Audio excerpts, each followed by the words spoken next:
In today's video, I'm going to switch out the passenger side and the driver's side front strut assemblies. And yes, I did say assemblies on a 2008 Nissan Versa.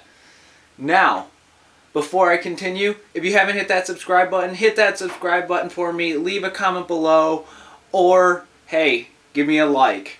Otherwise, let's get to it. On the 2008 Nissan Versa, the front strut and assemblies were bad. And it wasn't that it was bad, mind you, because they were replaced, I found out, in a recall. There is a recall on Nissan Versa strut assembly, so you might have a chance to fix your car. But mine were already taken up due to the previous owner. And when I talked to the dealer about that, he mentioned that they were only replaced less than a year and a half ago. Well, that seems to be kind of a questionable moment, wouldn't you say? I was going to replace the part with an OEM part, but after having the situation emerge again and being replaced already, I decided to go in the aftermarket world for this car. It worked out fine because the strut assemblies were actually really inexpensive, and those were really name brand parts. If you've ever heard of FCS struts, not name brand, but I mean they are known in the aftermarket world as quality enough parts, and if the parts store sells them, then they must be quality enough to have on the shelf. Replacing the struts, on the other hand, were pretty simple, but I didn't like the process of having to remove not only the Cowl cover, but to remove the windshield wipers, the Cowl cover, then you have to remove this, all these little pins in between. Just makes you think that working on a small car is easy to some extent, but you just have to go through a lengthy process to get to every single part that you need. Alright, so now let's get to it. I'm going to show you, the viewer, how I change out my front struts on my 2008 Nissan Versa hatchback red little car that looks like a toy and is super fun, and I wish it was a stick, but let's get to it. Before removing the windshield wiper, at least mark one of them, if not both, for their placement, so at least you have a close alignment to where the windshield wipers are going to be. These two covers off. Exposes a 14mm nut. Don't mind that crack. It's from the previous owner, unfortunately. We're going to remove this nut. Here we remove those covers. There's one. There's two. Just set them down. What we're going to do is, now that we have an alignment, we're going to pull up lightly like that on the windshield wiper, and then kind of just give it a couple of wiggles and it should come free. Do the same for the other. Take a couple of wiggles and it should come free. Just lift it up and out. Remove the clips.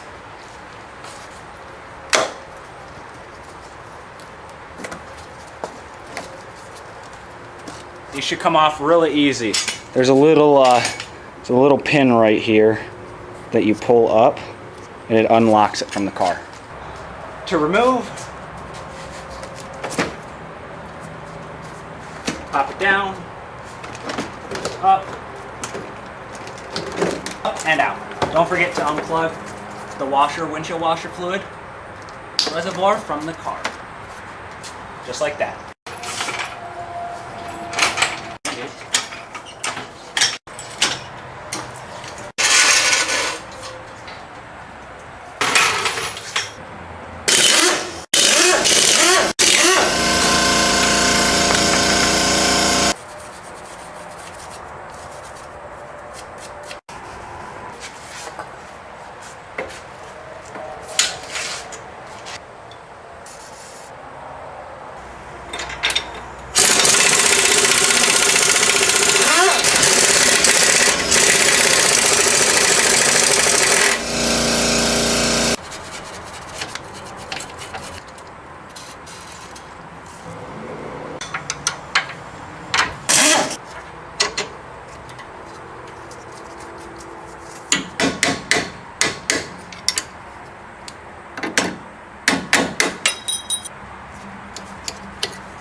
There's a bolt here, here, and then on the back side here, if you can see it. I don't know if you can, there's one right there, and they're all 12 millimeters.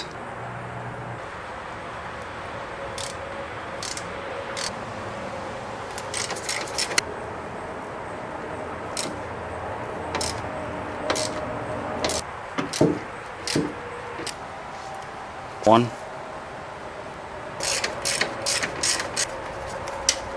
Two.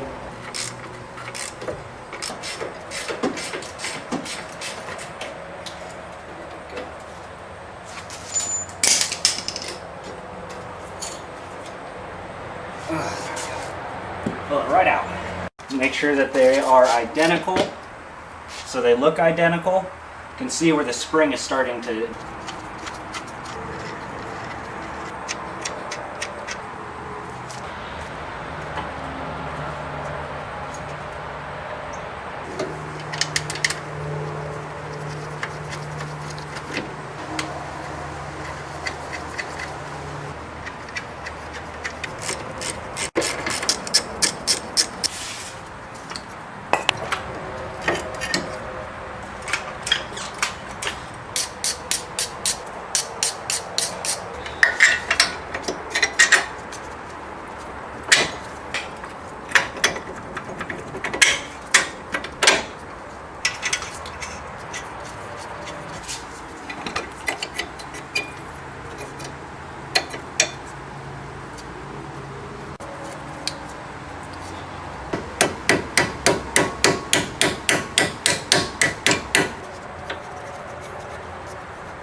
$129 foot-pounds.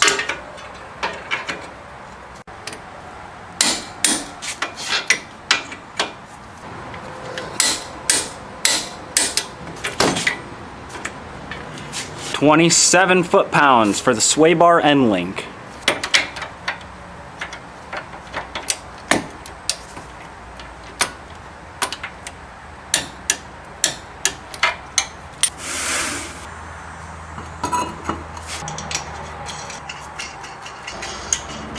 I'm going to snug them up for right now and then torque them in a minute.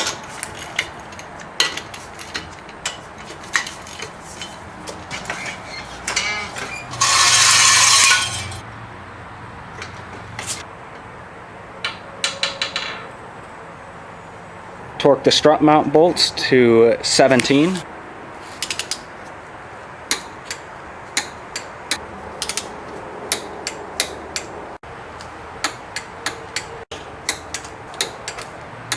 Make sure the center nut on the strut is torqued to spec. I'm going to torque it to 46 foot-pounds. There we go. Now let's reinstall everything. Reinstall the Cowl cover.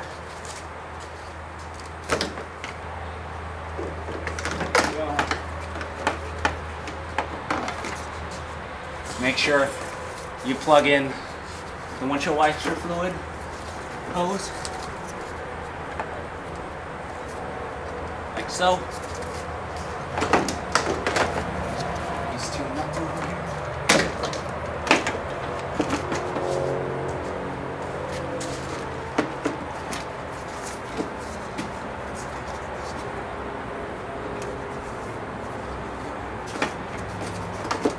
Right up and around.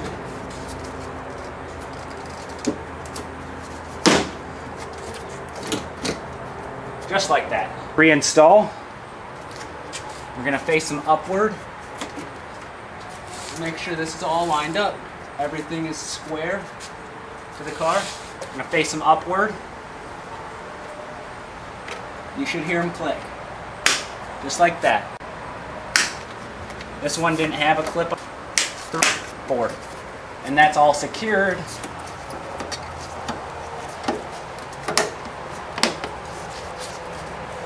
Just like that. That's all it is. Simple piece of plastic. there we go. To lower the hood for this one, 14mm nut. Pull up, slide on, and align, just like that. Align the second one.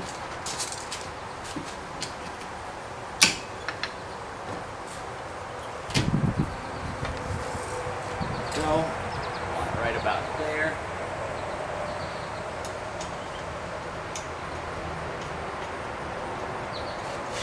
Take my 14mm, tighten it down.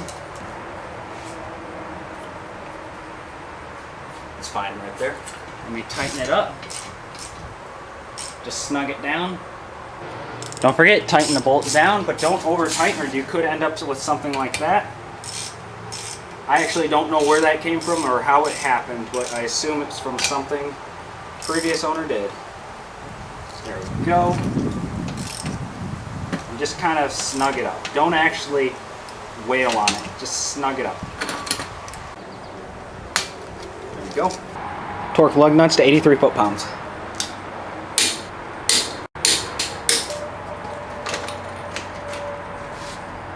Why is it that every time I work on a car, it always rains?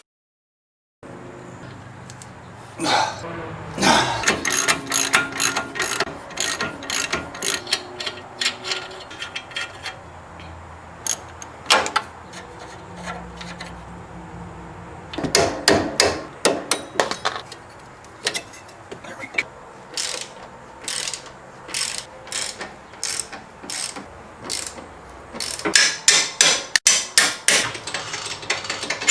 Go.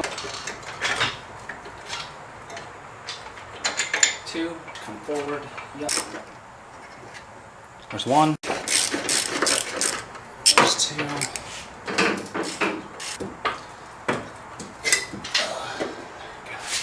Yeah. Again. Let me take a moment to show you that's the recalled part that snapped the coil spring. That was causing poor steering response and feedback.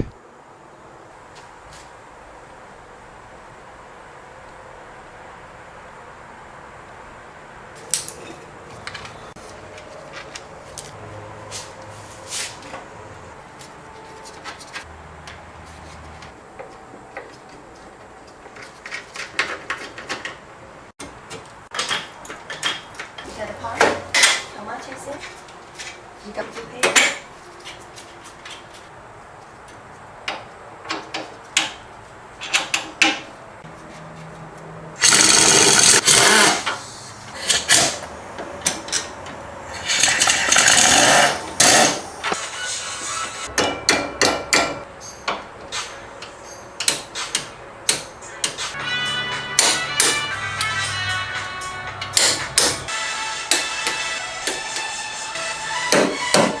Well, what'd you think? I'm sorry about that second clip, only because the second clip was shot at night and it was pretty dark, and whenever it's dark, it's hard to see. So, unfortunately, I can't get more light in there. There's already limited amount of space, and it's nice that the car, though it lived most of its life in Michigan, it wasn't bad rust. You saw the Lancer. This wasn't too bad. This made life so easy when you have a car that just... Well, on another note, hope you enjoyed it. Don't forget to comment, like, and subscribe for more. As well as check out my channel content. I mean, I've got car videos, camera videos, I've got anything. Just leave anything, yeah. I mean, yeah.